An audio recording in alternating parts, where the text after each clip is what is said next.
കാര്യങ്ങളാണ് നമ്മൾ meaning full ലേണിങ്ങിൽ disadvantage ആയിട്ട് പറയുന്നത്. അപ്പോൾ എന്തൊക്കെയാണ് ഇപ്പോൾ നമ്മൾ പറഞ്ഞ് റോട്ട് ലേണിംഗ് എന്താ എന്നുള്ളത് പറഞ്ഞു, അതിൻ്റെ ക്യാരക്ടറിസ്റ്റിക്സ് പറഞ്ഞു, അഡ്വാൻറ്റേജസ് പറഞ്ഞു, ഡിസ്അഡ്വാൻറ്റേജസ് പറഞ്ഞു. അതേപോലെ തന്നെ മീനിങ് ഫുൾ ലേണിങ്ങിൻ്റെ എന്താന്ന് പറഞ്ഞു, ക്യാരക്ടറിസ്റ്റിക്സ്, അഡ്വാൻറ്റേജ്, ഡിസ്അഡ്വാൻറ്റേജ്.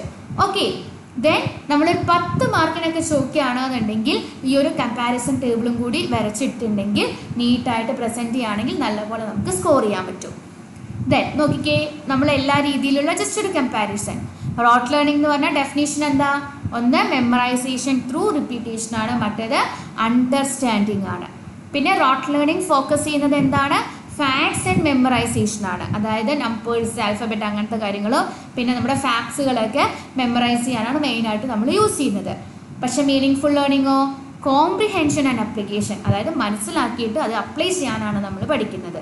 അതേപോലെ തന്നെ റോട്ട് ലേണിങ്ങിൻ്റെ ലേണിംഗ് പ്രോസസ്സ് എന്ന് പറഞ്ഞൊരു പാസീവ് പ്രോസസ്സാണ്, പക്ഷേ മീനിങ് ഫുൾ ലേണിങ്ങിൽ ആക്റ്റീവ് പ്രോസസ്സാണ്.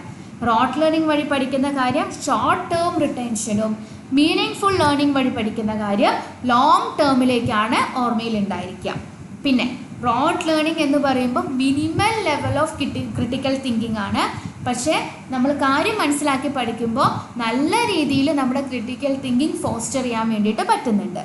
പിന്നെ റോട്ട് ലേണിങ്ങിൽ എന്താണ് നമ്മുടെ ഒരു മോട്ടിവേഷൻ ലെവൽ എന്ന് പറയുന്നത് ചിലപ്പോൾ തീരെ ഉണ്ടായിരിക്കില്ല, അല്ലെങ്കിൽ കുറച്ച് ചെറിയ രീതിയിൽ മാത്രമേ ഉണ്ടായിരിക്കുള്ളൂ. പക്ഷെ മീനിങ് ഫുൾ ലേണിങ്ങിൽ എന്താ മോട്ടിവേഷൻ്റെ ലെവൽ എന്ന് പറയുന്നത് വളരെയധികം കൂടുതലാണ്.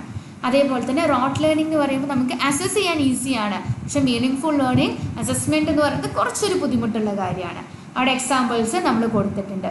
ഓക്കെ, അപ്പോൾ ഇത്രയും കാര്യങ്ങൾ ഈ പറഞ്ഞ പോലെ സബ് ഹെഡിങ് ഒക്കെ ഇട്ട് എഴുതുകയാണെന്നുണ്ടെങ്കിൽ ഇതിലിപ്പോൾ ഇത് മാത്രമല്ല, നിങ്ങൾക്ക് ഒരുപാട് എക്സാമ്പിൾസ് കൊടുക്കാൻ പറ്റുന്നുണ്ടെങ്കിൽ അങ്ങനെ എക്സാമ്പിൾസ് ഒക്കെ കൊടുത്ത് ഡീറ്റെയിൽ ആയിട്ട് എഴുതുകയാണെന്നുണ്ടെങ്കിൽ അത്യാവശ്യം 10 മാർക്കിന് നമുക്ക് എഴുതാനുള്ളതായിട്ടുണ്ട്.